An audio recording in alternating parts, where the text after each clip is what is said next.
Hare Nama eva kevalam, kalo nasteva nasteva nasteva gatiranyata.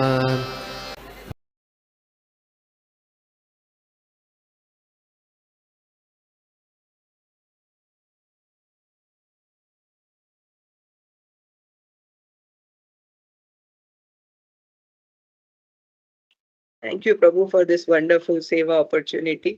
जब आपने verse भेजा और टाइटल मैंने पढ़ा तो ग्लोरीज ऑफ डिवोशनल सर्विस, तो मेरे को एक ही ख्याल आया, इसको कैसे मना कर सकते हैं। तो आई सेड नहीं ठीक है।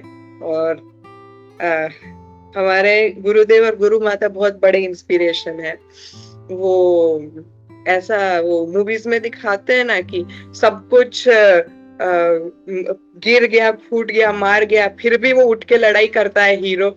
उसी प्रकार हमारे गुरुदेव और गुरु माता भी उसी टाइप के। बॉडी में कुछ भी हो जाए, कुछ भी रहने दो, कोई भी डिजीज रहने दो, पूरा डिवोशनल सर्विस कंटिन्यू करते हैं। तो उन्हीं के इंस्पिरेशन से हम आज का सेशन शुरू करते हैं। एंड आई अपोलोजाइज अगर थोड़ा खांसी आए तो मैं बीच में रुक के कुछ पानी वानी पीऊंगी। सो आई एम सॉरी डिवोटीज, ठीक है। ओम नमो भगवते वासुदेवाय। ओम नमो भगवते वासुदेवाय। ओम नमो भगवते वासुदेवाय। तो हम आज पढ़ रहे श्रीमद् भागवतम 3.25.36। तो श्लोक कुछ इस प्रकार है। तैर दर्शनेयाया वयावैर उदार विलास हसेक्षित वम शुक्ते धृतात्मनो हृत प्राणांश्च भक्ति अनिच्छतो मे गतिम अन्विम प्रयुङ्क्ते। Upon seeing the charming forms of the Lord, smiling and attractive, and hearing his pleasing words, the pure devotee almost loses all other consciousness. His senses are freed from all other engagements and he becomes absorbed in devotional service. Thus, in spite of his unwillingness, he attains liberation without separate endeavor. ज्ञानतिमिरान्धस्य ज्ञानाञ्जनशलाकया चक्षुरुन्मिलितं येन तस्मै श्रीगुरुवे नमः। श्रीचैतन्यमनोभीष्टं स्थापितं येन भूतले स्वयं रूप कदा मह्यं ददाति स्वपदान्तिकं। वन्देऽहं श्रीगुरु श्रीयुतपदकमलं श्रीगुरु वैष्णवांश्च श्रीरूपं साग्रजातं सहगण रघुनाथान्वितं तं सजीवं साद्वैतं सावधूतं परिजनसहितं कृष्ण चैतन्यदेवं श्रीराधा कृष्णपादान् सहगण ललिता श्रीविशाखान्वितांश्च। हे कृष्ण करुणा सिंधु दीनबंधु जगतपते गोपेश गोपिका कांत राधा कांत नमोस्तुते। तप्त कांचन गौरांगी राधे वृंदावनेश्वरी वृषभानुसुते देवी प्रणमामि हरिप्रिये। वाञ्छाकल्पतरुभ्यश्च कृपा सिन्धुभ्य एव च पतितानां पावनेभ्यो वैष्णवेभ्यो नमो नमः। श्री कृष्ण चैतन्य प्रभु नित्यानंद श्री अद्वैत गदाधर श्रीवासादि गौर भक्त वृंद। हरे कृष्णा कृष्ण कृष्ण हरे हरे, हरे राम राम राम हरे हरे। तो हम इस श्लोक में देख रहे हैं, ये वार्तालाप कॉन्वर्सेशन चल रहा है कपिल मुनि और उनकी माता जो देवहूति है उनके बीच में। तो थोड़ा बैक जाए तो हम देख सकते हैं कि कर्दम मुनि जो कपिल मुनि के फादर है, पिता है, उन्होंने ऑलरेडी घर छोड़ दिया है और अपना आगे स्पिरिचुअल लाइफ उनको भगवत प्राप्ति का मार्ग आगे खोलने के लिए, हमें सबको एग्जाम्पल देने के लिए वो ऑलरेडी जा चुके हैं।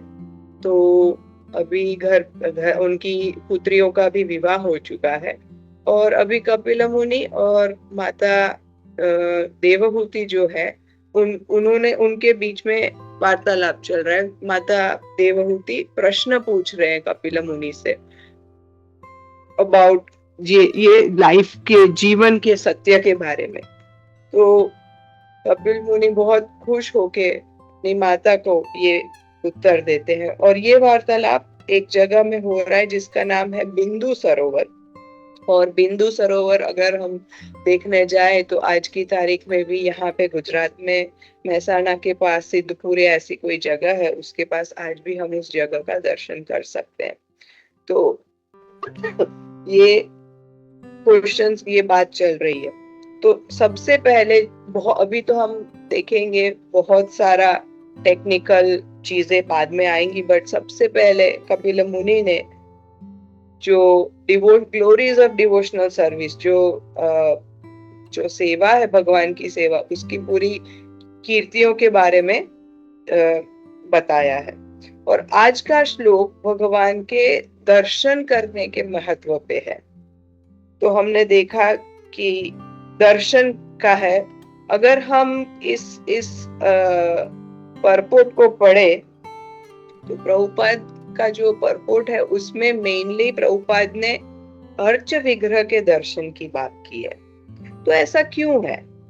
भगवान के दर्शन सीधे की बात क्यों नहीं हुई है? अर्च विग्रह के दर्शन की बात क्यों हुई? तो हम ऐसे ही कुछ प्रश्नों का जवाब इस आज के सेशन में, आज के डिस्कशन में लेंगे।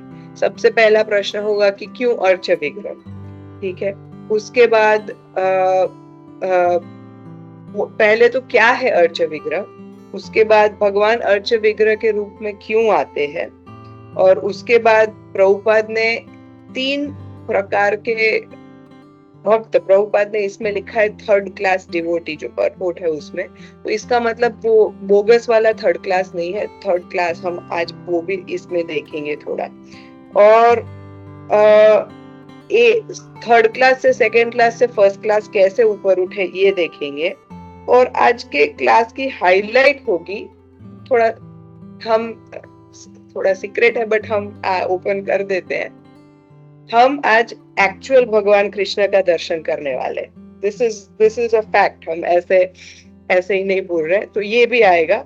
और सबसे लास्ट में हम कवर करेंगे कि जो प्रभुपाद ने इस परपोट में लिखा है वो, और अर्च विग्रह और हरिनाम संकीर्तन। आज हम बोलते हैं हरे नाम एव केवलम, पर ये अर्च विग्रह क्यों आ रहा है बीच में, तो हम ये सभी पॉइंट्स पे चर्चा करेंगे। तो सबसे पहले अर्च विग्रह क्या है, ठीक है।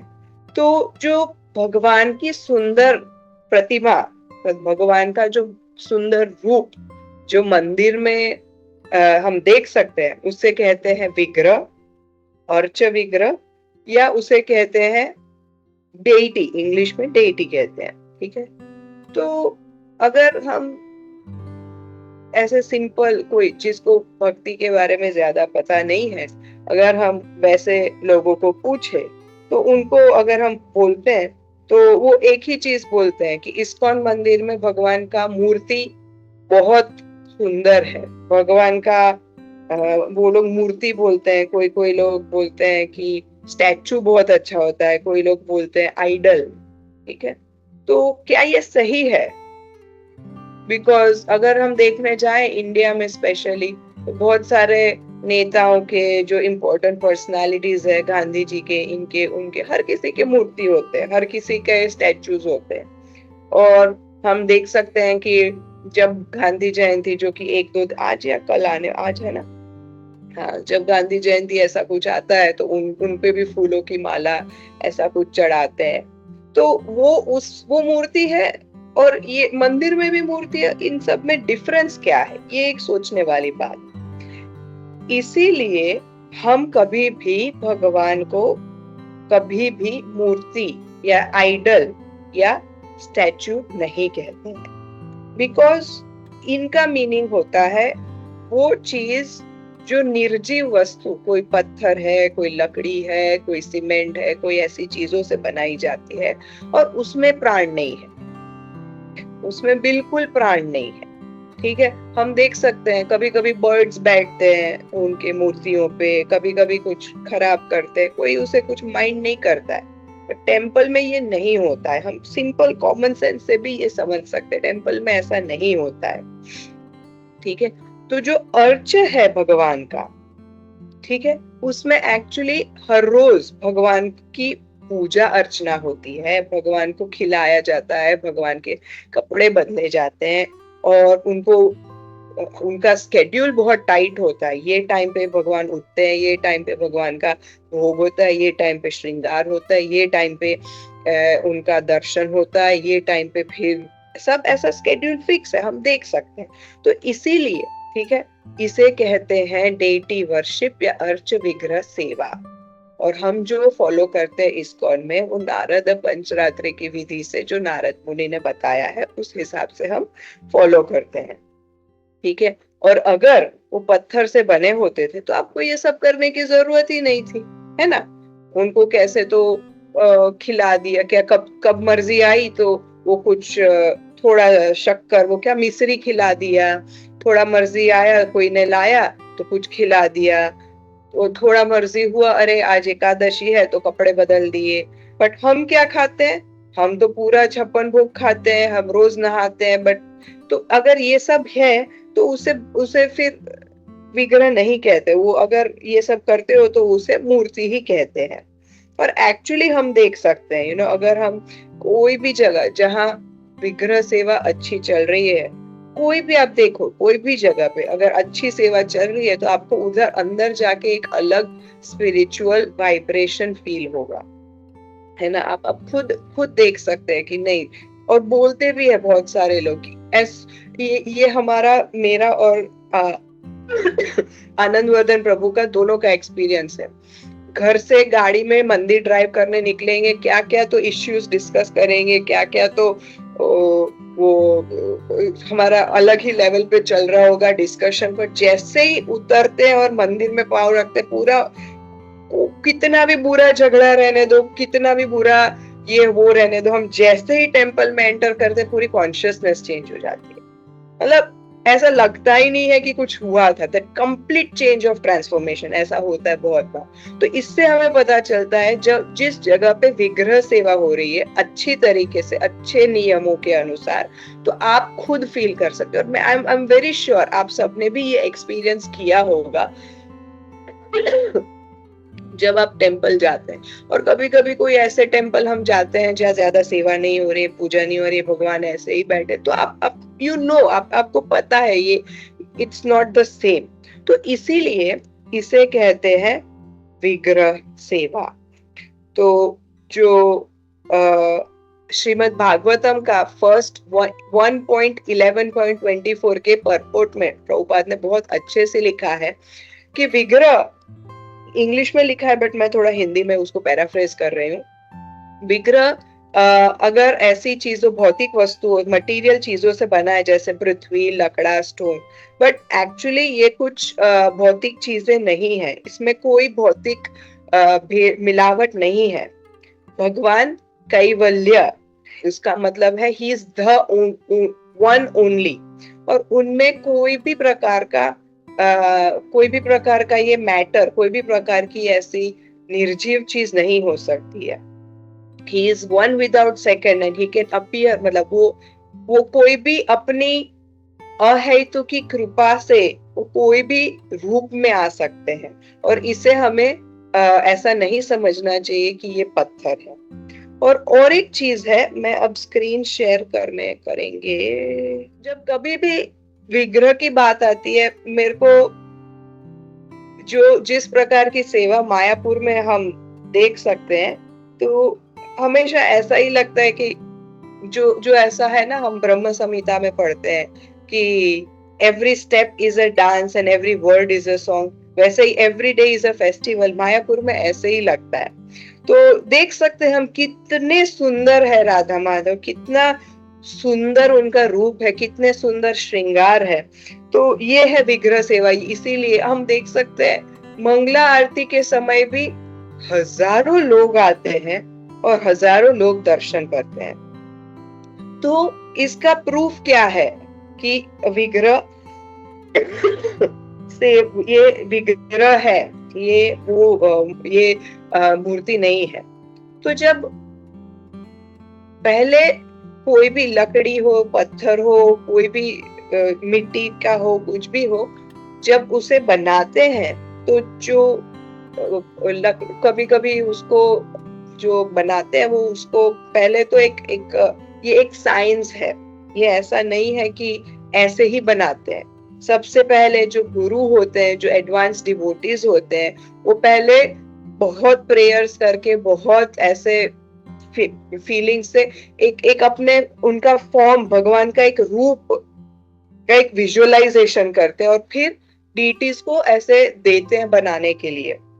और अभी भी साउथ इंडिया में ऐसी जगह है जो बनाते हैं, वो स्पेशल लोग होते हैं, उनके भी गुरु होते हैं। ऐसा नहीं है कि कोई भी ऐसे करके शुरू करते हैं। वो एक गुरु परंपरा उधर भी है जो मूर्ति बनाते हैं। पहले तो मूर्ति ही कहते हैं उसको, इसलिए विग्रह नहीं कह रहे हैं।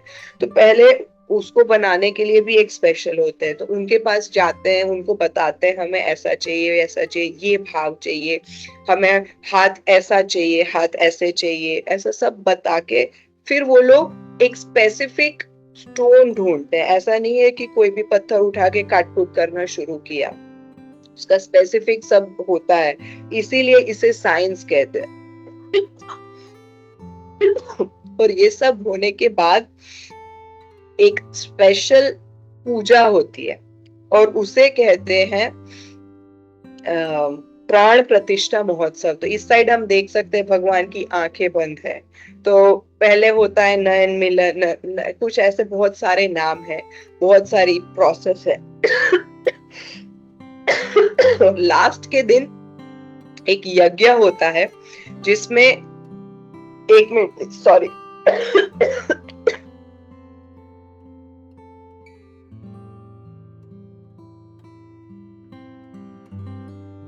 ऐसे 2-3 दिन बहुत सारी विधियां चलती है। विग्रह को पूरा धान्य में, जैसे ग्रेन्स वगैरह में डुबा के रखते हैं, फिर पानी में डुबाते हैं, फिर पेटल्स में डुबाते हैं, और फिर स्पेशल दर्शन होता है।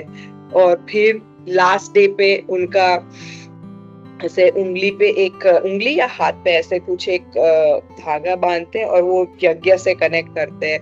और फिर इनमें प्राण प्रतिष्ठा, ऐसे पूरे प्राण पूरी विधि के साथ भगवान के उसमें प्राण दिए जाते हैं। तो ये कोई ऐसा ऐसा साइंटिफिक है, ये कोई ऐसा सिंपल सा चीज नहीं है। और हमारे पास ऐसे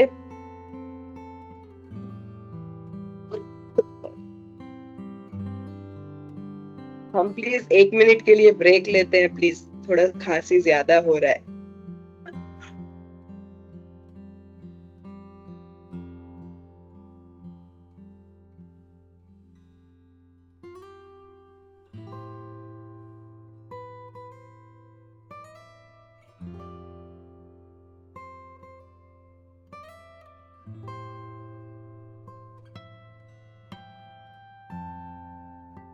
सॉरी।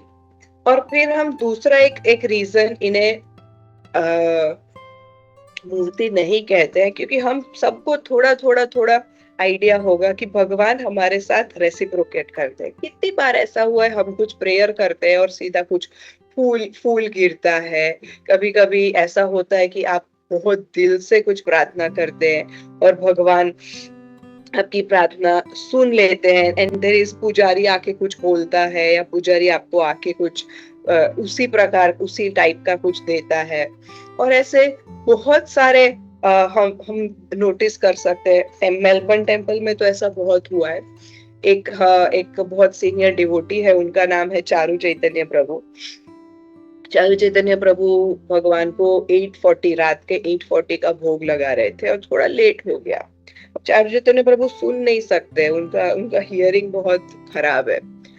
फिर भी बिकॉज ऑफरिंग लेट हुआ और फिर ऑफरिंग हुआ, उनको ना ऐसे, जब आप बहुत भूखे होते हैं तो आपको कैसा दर दर दर दर ऐसे खाने लगते हैं, तो उनको ऐसा बहुत कटोरी स्पून ऐसी बहुत आवाज लगी, तो उनको पता चल गया कि ये बिकॉज लेट हुआ है, भगवान जल्दी जल्दी खा रहे, इतने भूखे हैं। तो ऐसे बहुत सारे मतलब हम देख सकते हैं, कभी कभी हम देख सकते हैं कि प्रभुपाद का भी रेसिप्रोकेशन डिवोटीज ने देखा है, और हमारे हिस्ट्रीज, हमारे पूरे जो आचार्यज है उनके भी बहुत सारे रेसिप्रोकेशन है।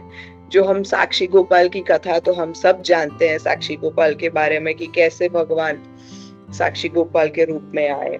और फिर है हमारे क्षीरचोरा गोपीनाथ जो मध्वाचार्य के साथ हुआ था कि भगवान ने खीर चोराया मध्वाचार्य के लिए।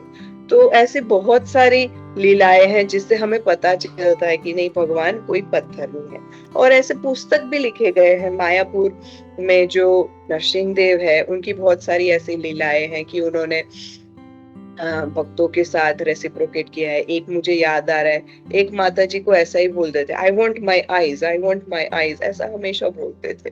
उन्हें समझ नहीं आता था, उनको लगा नहीं वो कुछ सुन रही है, बट जब भी नरसिंह देव का दर्शन करती थी, I want my eyes, I want my eyes back, I want my eyes back, ऐसा उन्हें सुनाई देता था। माता जी को समझ ही नहीं आता था। जितनी बार माता जी जाती थी, I want my eyes back, I want my eyes back, यही सुनने को मिलता था। तो फिर उन्होंने एक बार ऐसे ही पुजारी को बोला कि मैं जब भी नरसिंह देव का दर्शन करती हूँ मुझे ये सुनाई देता है। तो उन्होंने वो जाके हेड पुजारी पंकजांगी प्रभु को बताया, और फिर पंकजांगी प्रभु को रियलाइज हुआ कि नरसिंह देव की जो आईज है वो उन्होंने चेंज की थी।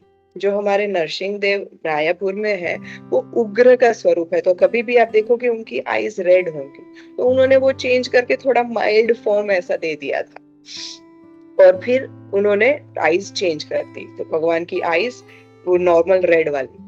अब इंटरेस्टिंग चीज है इस एस्पेक्ट में, वो माता जी को बचपन से उनकी आंख की दृष्टि बहुत खराब थी। वो जब भी पढ़ती थी उनको ऐसा ऐसा ऐसा ऐसा ऊपर नीचे अक्षर होते थे। जैसे ही नरसिंह देव को उनकी आंख वापस मिली, माता जी को भी उनकी आंख वापस मिल गई, और वो पूरा ऐसे भागवतम खोल के पढ़ने लगी, तो सब कुछ लाइन में जा रहा था। और हम राजापुर जगन्नाथ बोल के है मायापुर में, तो उनका भी मतलब रेसिप्रोकेशन जो है वो तो ऐसा भक्त है, भक्त नहीं है, उनकी भी बहुत सारी लीलाएं हैं। ऐसी बुक्स भी छपी है मायापुर में, हम पढ़ सकते हैं। वो तो कोई कोई आके बोलता है कि मेरा साइकिल खो गया है, तो उनका साइकिल कहाँ है ये भी बता देते। राजापुर जगन्नाथ तो अलग ही लेवल के हैं।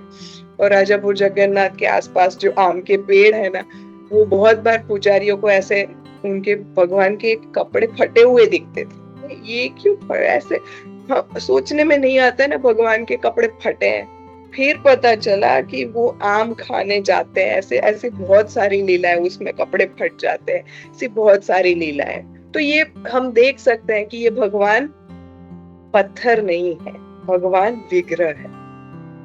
अब एक बहुत इंपॉर्टेंट पॉइंट पे आते हैं कि इस श्लोक में कहीं तो लिखा नहीं है, इस श्लोक में सिर्फ भगवान का दर्शन लिखा है, तो इसमें हम भगवान के दर्शन की क्यों बात कर रहे, हम विग्रह की दर्शन की बात क्यों कर रहे? तो ये बहुत इंटरेस्टिंग चीज है। जब हम इवन लोगों को प्रचार के लिए जाते हैं, लोगों को बात करने कभी कभी बात करने के लिए जाते हैं, तो बहुत बहुत बार कॉमन ये सुनने को मिलता है, भगवान तो हर जगह है, मंदिर में जाके क्यों दर्शन करें, है ना। बहुत बार ऐसा सुनने को मिलता है कि भगवान तो हर जगह है, फिर क्यों विग्रह, राइट। तो इसका हमें उत्तर प्रभुपाद ने इसी श्लोक पे लेक्चर दिया था। प्रभुपाद ने दिसंबर 5, 1974 बॉम्बे में एक लेक्चर लिया था इसी श्लोक पे। तो उसमें प्रभुपाद यही कहते हैं, with our present eyes, even if Krishna comes, we do not have the eyes to see him. हाँ, भगवान हर कण में, हर एक एटम में, हर एक जीव में है, बट क्या हम उनको देख पाते हैं? क्या हम वास्तव में उनको समझ पाते हैं? हम सिर्फ ऐसा ही देख रहे हैं कि हाँ, ये गोली की बोतल है, ये रिमोट है एसी का, कि हम ऐसे ही देख रहे हैं या हम देख रहे हैं नहीं ये भगवान इसमें हर कण कण में है। हम ऐसा देखते अरे ये तो चींटी है, अरे ये तो लिजर्ड है, हम ये नहीं देखते कि ये भगवान इसके परमात्मा रूप, इसके हृदय में परमात्मा रूप में है, ऐसा तो हम कभी नहीं देखते। तो इसीलिए भगवान की कृपा से भगवान विग्रह रूप में आते हैं ताकि हम उन्हें परसीव कर सके, हम उन्हें देख सके, उन्हें समझ सके, उनकी सेवा कर सके। अब इस रिमोट में है भगवान, तो क्या मैं इनको ड्रेसिंग कर सकती हूँ, इनको भोग लगा सकती हूँ? ऐसा नहीं कर सकते। और इसीलिए भगवान आते हैं विग्रह रूप में, ताकि वो हमारे जो सेंसेस है, ब्लंट है, उसको हम भगवान की सेवा में लगा सके। और इसीलिए भगवान का रूप का दर्शन की जो बात की है वो इस विग्रह रूप की बात की है। ठीक है, वो एक अपना श्लोक है, अतः श्री कृष्ण नाम आदि ना भावेत ग्रह इंद्रिय। इसका मतलब क्या है कि भगवान के नाम, गुण, स्वरूप, उनको हम अपनी ये भौतिक इंद्रियों से नहीं समझ सकते। तो इसीलिए भगवान के विग्रह के रूप में वो आते हैं ताकि हम हमारी दृष्टि इस प्रकार की कर सके कि भगवान को विग्रह के रूप में भी देखें और कण कण में भी देखें। अगर हम एक एग्जाम्पल ले तो कृष्णा दुर्योधन के समक्ष प्रेजेंट थे, फिर भी वो देख नहीं पाए उनको समझ ही नहीं है। उनको लगा हाँ ये पावरफुल है, ऐसा है, बट वो कभी उनको भगवान के रूप में देख ही नहीं सके, बिकॉज उनका अलग ही दृष्टिकोण था। तो इवन भगवान उनके सामने है, वो नहीं देख सके। भगवान फिजिकली सच्चिदानंद विग्रह उधर खड़े हैं, फिर भी वो नहीं देख पाए। तो अगर हमारे सामने भी भगवान आएंगे तो हम कैसे देख पाएंगे? इसलिए हमारा ट्रेनिंग चल रहा है, विग्रह सेवा करके हम ट्रेन हो रहे हैं ताकि हम हमारी पूरी चीज, हमारी पूरी आत्मा, हमारे इंद्रियों की, आत्मा की हर चीज की शुद्धि हो और हम भगवान को एज इट इज उस रूप में देख सके। और दूसरी साइड हमारे पास एग्जाम्पल है चैतन्य महाप्रभु का, कि वो हर चीज में कृष्ण देखते थे। कोई भी काली चीज देखते थे तो वो भगवान श्याम सुंदर कृष्णा, वो उनका स्वरूप, और वो फिर पूरे ऐसे एक्सटेसी में चले जाते थे पूरे। फिर वो समुद्र देख के यमुना है बोल के कूद जाते थे। तो ये है वास्तविक सच्चे चैतन्य महाप्रभु तो भगवान थे, बट जब हम एकदम शुद्ध हो जाते इस प्रकार से भगवान को हर जगह देख पाएंगे। अब इसमें इंटरेस्टिंग चीज है जो प्रभुपाद परपोर्ट में बताते हैं कि ये भगवान को देखने की जो हम बात कर रहे हैं, तो ये 3 प्रकार के भक्त होते हैं। ठीक है, first class, second class, third class ऐसा बोल सकते हैं। और दूसरा ये है कि उन्हें बोल सकते हैं कनिष्ठ अधिकारी, मध्यम अधिकारी और उत्तम अधिकारी। तो जो विग्रह सेवा की बात हुई है, जब किसी को पहले थोड़ी भगवान में श्रद्धा होती है तो उसे अर्च विग्रह की सेवा या उस पे ज्यादा फोकस देने का कहा गया है। तो जो कनिष्ठ अधिकारी है, इसमें भले ही प्रभुपाद ने थर्ड क्लास डिवोटी का है, बट इसका मतलब ये नहीं है कि वो ये तो थर्ड क्लास है, ऐसा नहीं है। उन्होंने खुद एक्सप्लेन किया है कि जो कनिष्ठ अधिकारी होते हैं उन्हें भगवान में पूरी श्रद्धा होती है, भगवान में पूरी आस्था होती है, वो भगवान की सेवा में रत रहते हैं कि भले ही उनको ज्यादा ज्ञान नहीं हो, बट वो सिर्फ भगवान का सुंदर स्वरूप उनको ऐसे अच्छे से सजाया है वो देखते हैं और उसी के विचार में रहते हैं, उनके दिमाग में उनका ही विचार रहता है। और इसके चलते वो बाकी सब चीजें ज्यादा उनको भान नहीं रहती, उनको ज्यादा भौतिक चीजों में रस नहीं रहता है। बट उन्हें कनिष्ठ क्यों कहा जाता है? क्योंकि वो सिर्फ भगवान को देखते हैं, उनको आगे का कुछ पता नहीं है कि दूसरे भक्त के साथ कैसे इंटरैक्ट करे, दूसरे जिनको भगवान के बारे में पता नहीं है उनके बारे में वो सिर्फ भगवान को देखते हैं, इसीलिए उन्हें कनिष्ठ कहा गया है। जो मध्यम अधिकारी है, मध्यम अधिकारी का गुण है कि वो 4 अलग कैटेगरी के उसमें रिस्पॉन्स करते हैं। सबसे पहले भगवान है, उनको तो वो प्रेम ही करते हैं। दूसरे होते हैं कि जो उनके साथ जो उनके दूसरे भक्त होते हैं उनमें स्नेह होता है, उनमें प्यार होता है। तीसरे जो भगवान से घृणा करते हैं वो उनको उसी दृष्टि से उनको वो उसको अवॉइड करते, इग्नोर करते, उनके साथ ज्यादा बैठते करते नहीं। और चौथे जो भगवान के बारे में जिन्हें पता नहीं होता है, उनको प्यार से विद कम के बारे में समझाते हैं। तो इसीलिए मध्यम अधिकारी को मध्यम कहा गया, बिकॉज वो हर चीज में भेद करते हैं जो होना चाहिए, ठीक है। और जो है उत्तम अधिकारी, जो लास्ट, सबसे लास्ट में है, ये उत्तम अधिकारी। उत्तम अधिकारी का क्या गुण है? उत्तम अधिकारी जो है वो ऐसा किसी में भेदभाव नहीं करते। उत्तम अधिकारी हर किसी में भगवान देखते हैं, हर जगह भगवान देखते हैं। तो ये है उत्तम अधिकारी का गुण। वो सोचते हैं अरे मैं ही केपेबल, मैं ही सबसे बड़ा, मैं ही सबसे fallen, I am the most fallen. ये है उत्तम अधिकारी का गुण। और हम इस श्लोका का जो ट्रांसलेशन है, जो इस श्लोका का मीनिंग है, हम एक बार फिर उस पे जाते हैं कि इसमें लिखा है कि upon seeing the charming form of the Lord smiling and attractive and hearing his very pleasing words, the pure devotee almost loses all other consciousness. तो ये उत्तम अधिकारी की बात हुई है कि वो भगवान के शब्द भी सुन सकते हैं। फिर क्या है कि उनकी जो इंद्रियां है वो और कोई चीज में नहीं, वो सिर्फ भगवान की भक्ति में है। और फिर इसमें एक इंटरेस्टिंग चीज कहा गया है कि thus in spite of his unwillingness he attains liberation without separate endeavor। इसका क्या मीनिंग है? वो मुक्ति उनको मिल रही है, ठीक है, मुक्ति उनको चाहिए नहीं, ऐसा क्यों? तो उत्तम अधिकारी का ये सबसे बड़ा गुण है कि वो अपने आप को केपेबल, ये एक्चुअल ह्यूमिलिटी है उनका, ये कोई शो नहीं है, बट वो ऐसा ही सोचते हैं तो मैं तो इतना फॉलन हूँ, मैं तो इतना गया गुजरा हूँ, ये भगवान मेरे को मुक्ति चाहिए ही हो।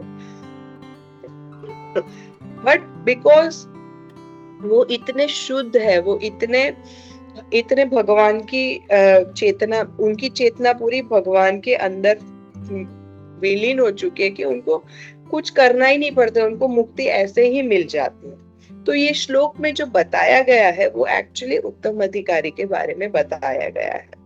और ये श्लोक में जो ये हमने देखा कि वो उनको कोई भगवान की उनको कोई अभिलाषा नहीं है कि मैं मुक्त हो जाऊं या ऐसा कुछ।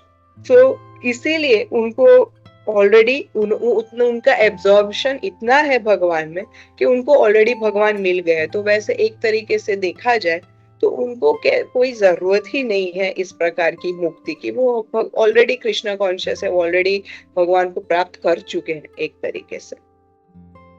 तो अब हमने 3 लेवल्स देखे, कनिष्ठ, मध्यम, उत्तम। तो हम इसको प्रोग्रेस कैसे करें, तो इसके बारे में थोड़ी चर्चा करते हैं।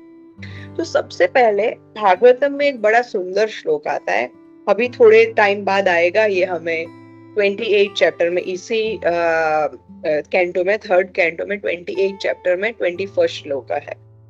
संचिन्तयेत् भगवतश्चरणारविन्दं वैराणुकोशध्वज सरोरुहलाञ्छनाद्यम् उत्तंग रक्त विलसन्नख चंद्रवाला ज्योत्स्नादिविरहत महद दृढ़ अंधकारम। इसका मीनिंग क्या है? भक्त को सबसे पहले अपना मन कृष्ण के पदारविंद में लगाना चाहिए, जिसके ऊपर 4 ही बोला है बट ज्यादा है, 4 ऐसे सिंबल्स है। तो एक है थंडरबोल्ट जिसे बिजली कहते हैं, एक घोड़ है, एक बैनर है, घोड़ मतलब वो कुछ हाथी को जिससे कंट्रोल करते हैं वो, एक बैनर है जैसे झंडा है, और कमल। भगवान के चरणों में और चीजें भी होती है, बट उन्होंने बोला गया कि ऐसी फ्यू चीजें जिसपे हमें हमारा ध्यान मन लगाना चाहिए। इससे क्या हो, और आगे वाला बहुत इंटरेस्टिंग है। जो भगवान के रूबी एक लाल कलर का पत्थर होता है, प्रेशियस स्टोन बोलते हैं। तो भगवान के ऐसे जो नाखून है वो एक रूबी के जैसे, ऐसे मतलब उनका रूप है। और वो जो चंद्रमा के ऐसा होता है ना, चंद्रमा उसे कहते हैं ऑर्ब ऑफ मून, तो वो मून के जैसे ऑर्ब ऑफ मून जैसा होता है। और इससे जो हमारा हृदय में दृढ़ अंधकारम, जो हृदय में जो भी पूरी गंदगी है वो पूरी चले जाती है। तो जो हम दर्शन करते हैं हमेशा भगवान के चरणों से शुरू करना चाहिए, सीधा भगवान के फेस पे नहीं जाना चाहिए। क्यों? बिकॉज इस जब हम देख सकते हैं ना, कुछ कुछ होता है तो हम ये विनम्रता का साइन है ना। कुछ हम देख सकते हैं पहले के जमाने के मूवीज में आता था, मैं आपके पाँव पड़ता हूँ, प्लीज ऐसा मत करो, प्लीज ये ऐसे है। तो एक विनम्रता का साइन है, we are being humble, we are going under, हम भगवान के शेल्टर में, पाँव चरण कमल के शेल्टर में जा रहे हैं, तो एक विनम्रता का भाव है। इसीलिए भगवान के चरण पहले देखते हैं और फिर धीरे धीरे मुखारविंद पे आते हैं। तो प्रभुपाद ने अगेन यही चैप्टर का जो 5 दिसंबर 1974 का लेक्चर का है, उसी में बहुत अच्छा बताया है। तो मैं वही इंग्लिश में है, मैं वही रीड करती हूँ बहुत, बिकॉज कभी कभी मैं ट्रांसलेट करती हूँ, उसमें थोड़ा मीनिंग चला जाता है। That is the way. First of all, you try to see. And when you are practiced, try to see the lotus feet of Krishna.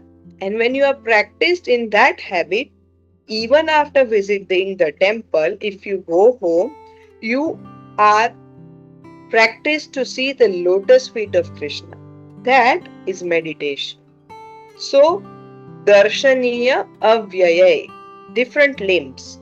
First of all, feet, then the thighs, then the belt, then the chest, then you reach the smiling face, Krishna and Krishna's form. If you meditate on Krishna's form, that is Krishna. So we associate with Krishna, his smiling face, his flute, his hands, his dress, his concert, Srimati Radharani, or any other gopis surrounded by. In this way, practice the habit of observing the Supreme Lord. Therefore, he has appeared, Archa Vigrah, so that we can see him. ठीक है? तो this is what this, इसी प्रकार से हमें भगवान का दर्शन करना चाहिए। और इससे क्या होगा?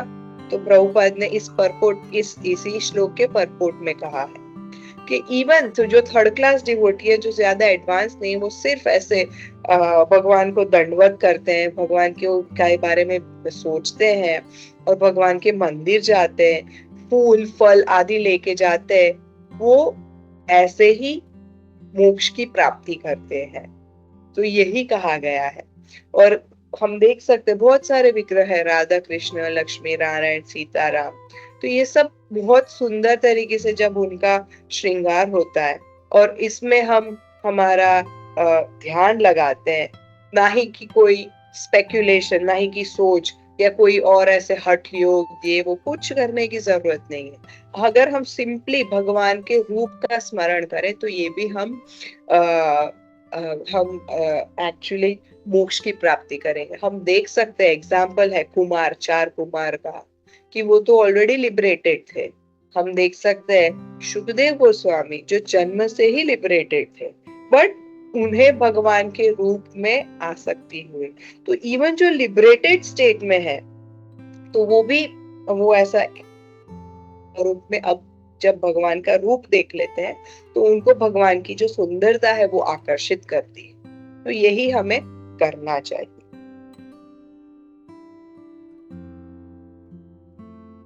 अब हम आते हैं द मोस्ट इंटरेस्टिंग सेक्शन आज के क्लास का। तो जब हम वृंदावन जाते हैं तो क्या होता है, वृंदावन में हम बहुत सारे हमें पता है कि वहां पे गोस्वामी के मंदिर है, बहुत सारे 7 गोस्वामी के मंदिर है। तो उधर जो हम दर्शन करने जब जाते हैं तो हम देख सकते हैं कि, सॉरी 1 मिनट में थोड़ा एडजस्ट कर रही हूँ। वहां पे 3 बहुत फेमस मंदिर है, श्री गोविंद, गोपीनाथ, मदन मोहन, तो ये तीन बहुत फेमस है। तो वज्रनाभ जो है, जो कृष्ण के ग्रेट ग्रैंडसन है, ठीक है, वो कृष्ण को बहुत याद कर रहे थे, ठीक है। तो जब कृष्ण ने अपनी लीलाएं खत्म कर ली, वो चले गए, उसके बाद उस समय के बाद का है, तो वो बहुत मिस कर रहे थे भगवान। तो बहुत सारे जो उस समय उनके भगवान के पार्षद जो अभी गए नहीं थे, जो अभी प्रेजेंट थे, तो उन्होंने बोला कि आप वृंदावन की जो लीलाएं है वो पुनः स्थापित कीजिए। तो उन्होंने क्या किया, वज्रनाभ ने, जो भगवान की जो जो लीला की स्थली है, जो भगवान के जहाँ बहुत पास टाइम्स हुए थे, उन सबको फिर से वो करना शुरू किया, ढूंढना शुरू किया। और एक बार वो ऐसे ही यमुना के तट पर ऐसे ही ऐसे ही पेड़ के नीचे बैठे थे, तो उन्होंने प्रार्थना की भगवान को कि आप प्लीज मेरे को आपकी लीलाएं ये सब मेरे को रिवील कीजिए।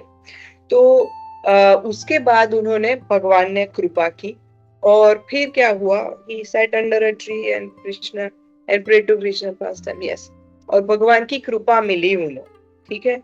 एंड उन्होंने बहुत सारी जगह अपने ऐसे मतलब हृदय में उनको ये हुई, he could see Krishna's pastime, Vrindavan लीला अपने हृदय में देखने लगा। और उसके बाद उन्होंने विश्वकर्मा को बुलाया, और उन्होंने जो ये तीन है, राधा मदन मोहन, राधा गोविंद देव और गोपीनाथ, इनका विश्वकर्मा ने उसको कार्य किया। इनका स्पेशलिटी क्या है, तो जो उत्तरा है, जो परीक्षित महाराज की माता है, उन्होंने भगवान को देखा हुआ है, ठीक है। तो जब उन्होंने ये तीन विग्रह, मदन मोहन, गोविंद देव जी और गोपीनाथ जी को देखा, तो उन्होंने क्या किया, जैसे ही मदन मोहन को देखा, उन्होंने बोला, अरे ये मदन मोहन के जो चरण है वो बिल्कुल कृष्ण के जैसे हैं। नेक्स्ट उन्होंने देखा राधा गोविंद देव जी, तो राधा गोविंद देव जी का जो चेस्ट है, चेस्ट पोर्शन, जो नाभि से लेके ऊपर का पोर्शन, वो बिल्कुल भगवान कृष्ण के जैसा है। और गोपीनाथ जो है, उनका जो स्माइलिंग फेस है, वो बिल्कुल भगवान की स्माइल जैसा है। तो अब हम समझते हैं ये विग्रह का महत्व। जो राधा मदन मोहन मंदिर है वो परिक्रमा मार्ग पे सबसे पहले आता है, बट जो अभी आज हम अगर वृंदावन में वो देखने जाए, तो अनफॉर्चुनेटली, बहुत दुख की बात है, बहुत खेद की बात है, बट ये विग्रह जो है अभी उधर नहीं है। जो माता उत्तरा ने बोला कि ये भगवान के चरण को रिजेंबल करता है, ये वो इधर वृंदावन में नहीं है। हम जानते हैं कि आगरा वृंदावन के बहुत नजदीक है, और जब अकबर थे तो अकबर ने बहुत सारे मंदिर बनाने में हेल्प की थी, बट औरंगजेब जो उनके थर्ड या फोर्थ मतलब ग्रैंडसन या ग्रेट ग्रैंडसन थे, उन्हें बहुत घृणा होती थी वृंदावन से, तो वो बार बार आके अटैक करते थे वृंदावन में। तो इसीलिए ये बहुत सारे विग्रह, बहुत सारे राधा दामोदर, ये वो बहुत सारे जो 7 प्रिंसिपल डिटीज है, उनको राजस्थान में शिफ्ट कर दिया गया। क्यों राजस्थान? वहां पे राजपूत थे, और राजपूत बहुत स्ट्रॉन्ग क्षत्रिय थे, स्ट्रॉन्ग स्पिरिटेड थे, तो उन्होंने चोरी छिपे पहले काम्यवन बोल के एक जगह है, वहां पे उनको पहले लेके गए, और फिर उधर से जयपुर से करौली, ऐसे 2-4 जगह पे लेके गए। और इंटरेस्टिंगली वृंदा देवी जो है, उनके विग्रह को भी वो लोग लेने जाने वाले थे, बट वृंदा देवी वृंदावन छोड़ के कहीं नहीं जाने वाली थी, तो उनकी बहुत सुंदर विग्रह है काम्यवन में। तो अब हम वापिस आते हैं राधा मदन मोहन जी पे। तो राधा मदन मोहन जिस जो हमने अभी बात की, जो उत्तरा माता ने बोला, वो एक्चुअली करौली राजस्थान, करौली बोल के राजस्थान में है। तो उनके जो फीट है, उनके जो चरण है, और मतलब चरण से लेके पूरा भाग, वो बिल्कुल भगवान कृष्ण को मिलता है। और जो राधा मदन मोहन है, वो है संबंध, प्रिसाइडिंग डीटी ऑफ संबंध।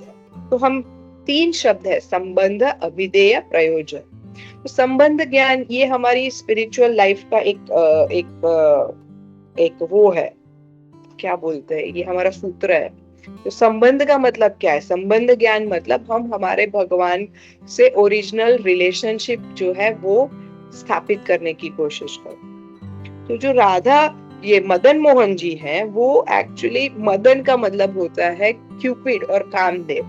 तो मदन को मोहने वाले हैं मदन मोहन ये भगवान कृष्ण, तो उनकी पूजा आराधना, उनका दर्शन करने से हमारी जो भी आसक्ति इस भौतिक जगत में है वो चली जाएगी, और हम जैसे भगवान ने कामदेव को भी अट्रैक्ट किया वैसे ही वो हमें उनकी ओर अट्रैक्ट करेंगे। तो ये दर्शन जो हम कर रहे हैं वो भगवान के चरण कमल का है। ठीक है, अब नेक्स्ट जाते हैं राधा गोविंद देव जी। तो जो जयपुर में जो हवा महल है वो बहुत फेमस है, बट हम लोग ये नहीं जानते हवा महल इस प्रकार से बनाया गया है कि जो राजा है वो अपनी खिड़की खोले तो उनको सीधा दर्शन होता है गोविंद देव जी का। आज की डेट में भी राजा, आई एम नॉट श्योर अभी है कि नहीं, आई am not sure, but I think है शायद। तो जो मतलब वो आज की डेट में भी राजा इसी प्रकार का दर्शन करते हैं, अगर वो है तो। मुझे जहां लगता है थोड़ा ऐसा एंसेस्ट्री बाकी है, तो उनको सीधा गोविंद देव जी का दर्शन होता है। और गोविंद देव जी के मंदिर में जो हम दर्शन करते हैं तो भगवान का चेस्ट का पोर्शन है वो बिल्कुल भगवान कृष्ण को मिलता है।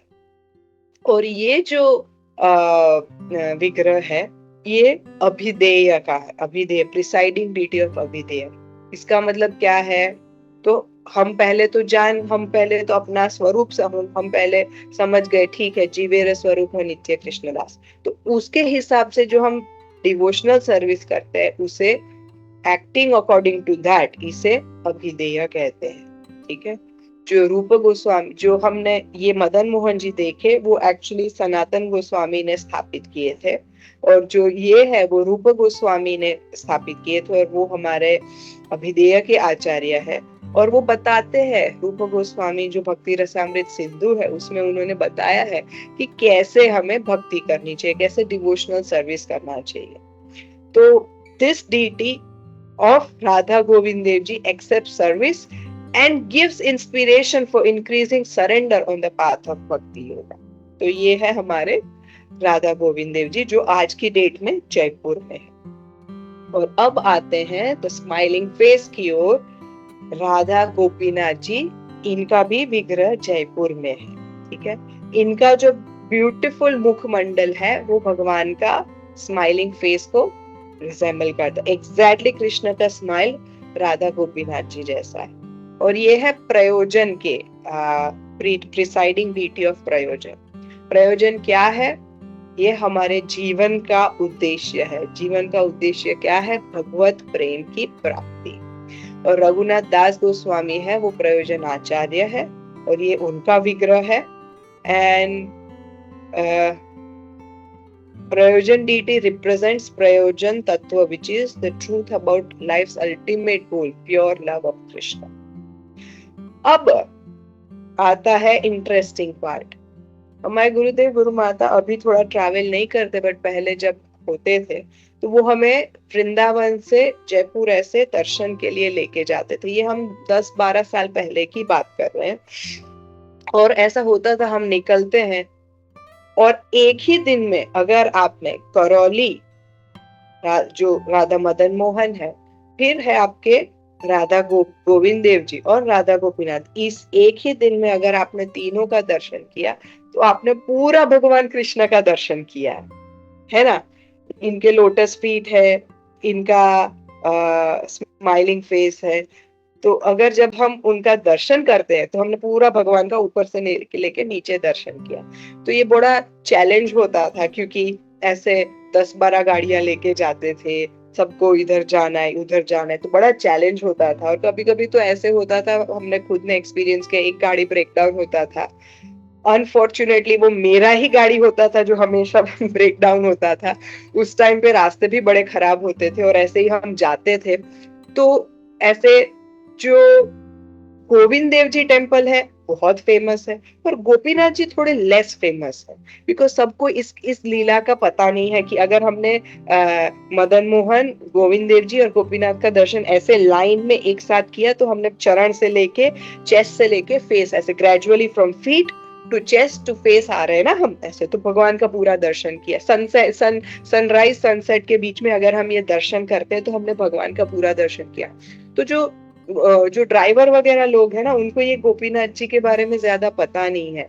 तो एक बार ऐसे ही बहुत स्ट्रगल किया। उस टाइम पे मैप्स ये सब इतना एक्यूरेट नहीं थे, बहुत स्ट्रगल किया। फाइनली हम गोपीनाथ जी के जैसे ही हम टेम्पल में पहुंचे, दंडवत किया, एकदम से कर्टेन खुल गया। तो मतलब आप इमेजिन करो, इतनी स्ट्रगल के बाद जब भगवान का वो सुंदर लोटस स्माइलिंग फेस दिखता है, तो ऐसे पूरा ऐसा मतलब आपको ऐसा लगता है पूरा जीवन सफल हो गया। मतलब इट वाज, हम I can't describe in words, वो दर्शन बहुत ही यूनिक था, बहुत ही अमेजिंग दर्शन। तो आज हमने जो ये किया, इस यही है भगवान के दर्शन का इम्पोर्टेंस। हम चरण से लेके पूरा हमने भगवान के दर्शन किए। ये नॉन डिफरेंट है, हमने भगवान कृष्ण के वास्तविक दर्शन किए हैं आज। तो ये है भगवान के दर्शन का महत्व। अभी नेक्स्ट क्वेश्चन आता है कि केवल भगवान का दर्शन करना इज इम्पोर्टेंट, बस इतना से ही हो जाएगा? हमने सिर्फ दर्शन कर लिया, उसी से हम लिबरेट हो सकते हैं? Answer is yes and no. अगर हमारा दर्शन वास्तव में हम अब भगवान को अपनी प्रेमांजन चुरित काजल की जैसे, अगर हम भगवान का प्यार इतना है हमारा कि हर चीज में भगवान देखते हैं, तो यस। बट एक्चुअली अभी हमारी थोड़ी भौतिक आसक्ति है। इसलिए प्रभुपाद क्या कहते हैं, थर्ड जो उनका इसी श्लोक का जो थर्ड पैराग्राफ है, उसमें कहते हैं कि सिर्फ ऐसा भगवान का सुंदर विग्रह दर्शन करने से बेनिफिट होता है, बट इसके साथ साथ हमें श्रीमद् भागवतम, भगवत गीता, ये सब सुनना चाहिए। वृंदावन में ऐसे ही होता है कि जो पढ़ा लिखा नहीं है वो भी ऐसे सुन सकता है, ऐसे जब श्लोक और रिसिटेशन ऐसे क्लास होता है, ठीक है। जो डिवोटीज सिर्फ भगवान ऐसे ही सोचते हैं, जो हमने देखा कनिष्ठ अधिकारी जिनको ज्यादा ज्ञान नहीं है, तो उनको कुछ करने की जरूरत नहीं। जब वो भगवान की लीलाएं सुनते हैं, तो एक तो हो गया हम दर्शन करके, भगवान का दंडवत करके, दर्शन करके, थोड़ा भोग करके, भोग ऑफर करके, भोग ऑफर करके भगवान को प्रसन्न करने की कोशिश। दूसरा, हमारे कान से जब हम उनकी लीलाएं सुनते हैं, तो हमारे मन में हमेशा भगवान का ही ख्याल आएगा। और इसीलिए चैतन्य महाप्रभु ने हमारे लिए 5 वेरी इंपॉर्टेंट थिंग्स रेकमेंड की है, जो रूप गोस्वामी अपने भक्ति रसामृत सिंधु में भी बताते हैं। सबसे पहले ऑफ कोर्स चैंटिंग ऑफ हरे कृष्ण कृष्ण कृष्ण हरे हरे, हरे राम राम राम हरे हरे। दूसरा है भक्तों का संग और उनकी सेवा करना। तीसरा है श्रीमद् भागवतम सुनना। चौथा है भगवान के सुंदर अर्च विग्रह को जो डेकोरेट किया है उसको देखना। और 5वां है मथुरा वृंदावन वास, तो जो भी हम कर सकते हैं। तो ये 5 चीजों से, अगर हम ये 5 चीजों का कॉम्बिनेशन करते हैं, तो हमें भगवत प्राप्ति की अवश्य हमें we will definitely achieve love of God. इसमें कोई डाउट नहीं है, इसमें कोई संदेह नहीं। तो सिर्फ ऐसा हम देख सकते हैं, नवविध भक्ति बोला गया है, बट अगर कोई एक भी परफेक्ट कर ले, it's very good. But normally neophytes के लिए कॉम्बिनेशन ऑफ डिफरेंट चीज बोली गई है। ऐसा नहीं है कि हम सिर्फ श्रवणम नहीं, कीर्तनम भी करना चाहिए, पाद सेवनम, डीटी वर्शिप, ये सब भी करना चाहिए। तो यस, ये हमारा कलयुग है। हरेर नाम एव केवलम, कलो नास्तेव गतिरन्यथा। Yes, it is right. But कौन, प्रभुपाद कहते थे, कौन आप राधा कुंड में जाके ऐसा बाबा जी के जैसा चैंट करोगे, but then you will fall down, because हम अभी इतने शुद्ध नहीं है, इतने प्योर नहीं है।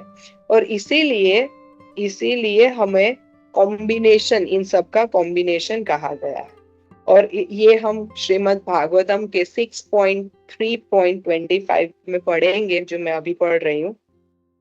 तो ये कहा गया है, प्रभुपाद ने परपोर्ट में कहा गया है, specially in this age of Kali, sankirtan alone is sufficient. The members of our temple in different parts of world simply continue Sankirtan before deity, especially before Sri Chaitanya Mahaprabhu. They will remain perfect. There is no need of any other performance.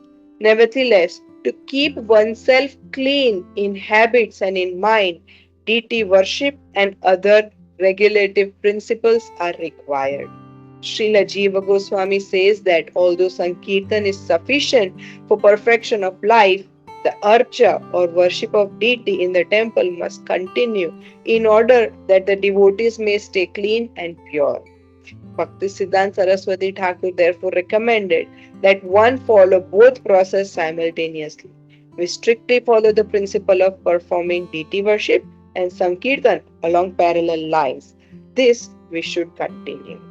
क्योंकि अगर देखो कहते हैं there are no hard and fast rules of chanting Hare Krishna, आपने नहाया नहीं नहाया ये किया वो किया, तो एक प्रकार से हम कैजुअल हो जाते हैं कि नहीं whatever we do is all right, तो ये नहीं हो, इसीलिए डीटी वर्शिप भगवान के विग्रह की सेवा में थोड़े रूल्स होते हैं। भगवान के मंदिर में हम नहाए बगैर नहीं जाते हैं, ठीक है। थोड़ा लोग जो कोई लोग होते हैं जो कॉन्शियस होते हैं कि नहीं आज मैंने नॉनवेज खाया, आज मैं मंदिर नहीं जाता हूँ, तो यही है इम्पोर्टेंस कि थोड़ा हम कॉन्शियस हो जाते हैं कि नहीं भगवान है, थोड़ा रिस्पेक्ट आता है। तो इसीलिए सिर्फ संकीर्तन करेंगे थोड़ा कैजुअल हो जाएगा। सिर्फ संकीर्तन करने अभी उस लेवल पे हम चैतन्य महाप्रभु के जैसा लेवल नहीं है हमारा, जो उनके पार्षद थे उनके जैसा नहीं है। तो इसीलिए रिकमेंडेड है कि अर्च विग्रह दर्शन, अर्च विग्रह सेवा और संकीर्तन साथ साथ में करें। तो अब हम यहाँ एक पॉज लेते हैं। कोई क्वेश्चन, कोई कमेंट्स प्लीज आप बता सकते हैं। कृष्णा माता, दंडवत प्रणाम। धन्यवाद madam. First of all thank you very much माता, इतना आपका तबीयत खराब होने के बावजूद आपने क्लास लिया और जो आपने अपने गुरु महाराज जी का जो उदाहरण दिया कैसे नॉर्मली मैं भी वही एग्जांपल देता हूँ, जैसे हीरो कितना भी मार खाता है बट वो फिर से खड़ा होता है। So in spiritual sense we are also spiritual heroes, तो हम लोग को भी वही करना चाहिए। और bad condition we are, we need to keep, हम लोग को अपना खड़ा होना चाहिए and we need to work on the spiritual aspects. So thank you माता। First of all I was feeling very selfish कि आपका तबीयत खराब है फिर भी आपको मैंने इनवाइट किया। इट इज एक्चुअली सेल्फिश नहीं है, ये मेरे लिए बहुत अच्छा हुआ, rather than because I'm completely transported to Vrindavan. मैं actually थोड़ा I was just thinking, तो ये जो व्रजमंडल परिक्रमा में चली गई मैं, और ये राजस्थान, ये दर्शन प्रभु बहुत साल हो गए हमने नहीं किए, बिकॉज अभी जैसे बताया गुरुदेव की तबीयत थोड़ी ऐसी ठीक नहीं रहती है, और वो जर्नी पूरा एक दिन का जाना आना ये सब मुश्किल हो जाता है प्रसादम का। तो ये लास्ट हमने आई थिंक 2016 में किया था, उसके बाद किया नहीं है। तो इट इमीडिएटली वो सेम मूड, वो सेम एटमॉस्फेयर मेरे लिए आ गया। तो आपको थैंक यू है प्रभु, अदरवाइज ये नहीं होता था। Thank you father, thank you very much. तो या एक्चुअली हम लोगों ने भी किया, I think many years back, 1-2 बार किया था try. Many devotees try to do that from जैसे सनराइज से स्टार्ट करके सनसेट के पहले तीनों कवर करना होता है, which is very difficult जैसा आपने बोला। So it is not a easy job। तो या हम लोग भी कभी ऐसा प्लान करेंगे, we'll try to do that। So मैं क्विकली भक्तों से रिक्वेस्ट करता हूँ कि किसी का कोई प्रश्न, आई एम श्योर माता जी ने इतने अच्छी कथाएं लीलाएं सुनाई हैं, कोई इसमें तो शंका नहीं होनी चाहिए। फिर भी अगर किसी का कोई प्रश्न है, कोई डाउट है, कोई टीका टिप्पणी है, तो हम लोग ले सकते हैं। Quickly start speaking, start raising your hands. Hare Krishna.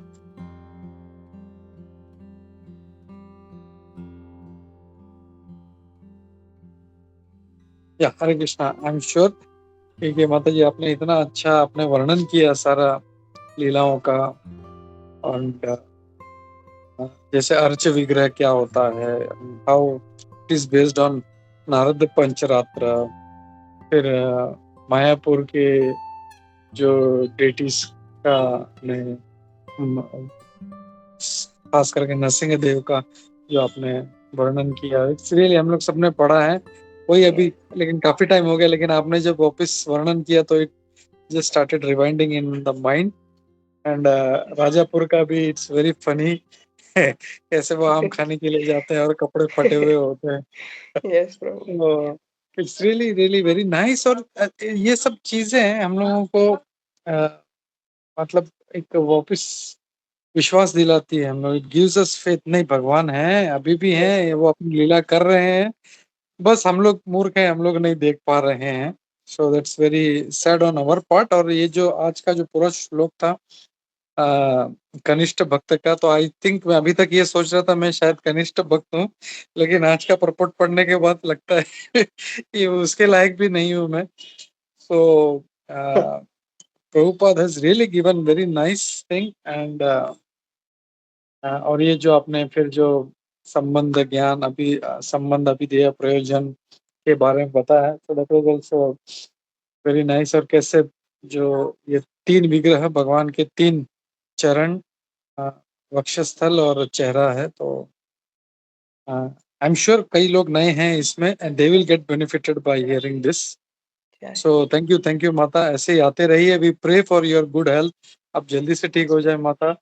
Actually मैं बोला आई एम सेल्फिश बिकॉज मुझे आपसे बाकी का पता नहीं, पर्सनली मुझे आपसे सुनने बहुत अच्छा लगता है एंड दैट्स व्हाई ऑल्दो आपने कहा I am not feeling well, I I मैं बोला नहीं माता जी से सुनते हैं।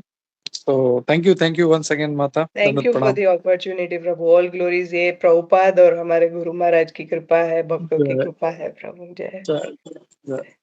वंशा थैंक यू कल्पतरुभ्यश्च कृपा सिन्धुभ्येव च पतितानां पावनेभ्यो वैष्णवेभ्यो नमो नमः। अनंत कोटि वैष्णववृंद की जय, श्री प्रभुपाद की जय, स्कंद गोविंद की जय, ग्रंथराज श्रीमद् भागवतम की जय। थैंक यू माता, दंडवत प्रणाम। हरे कृष्णा।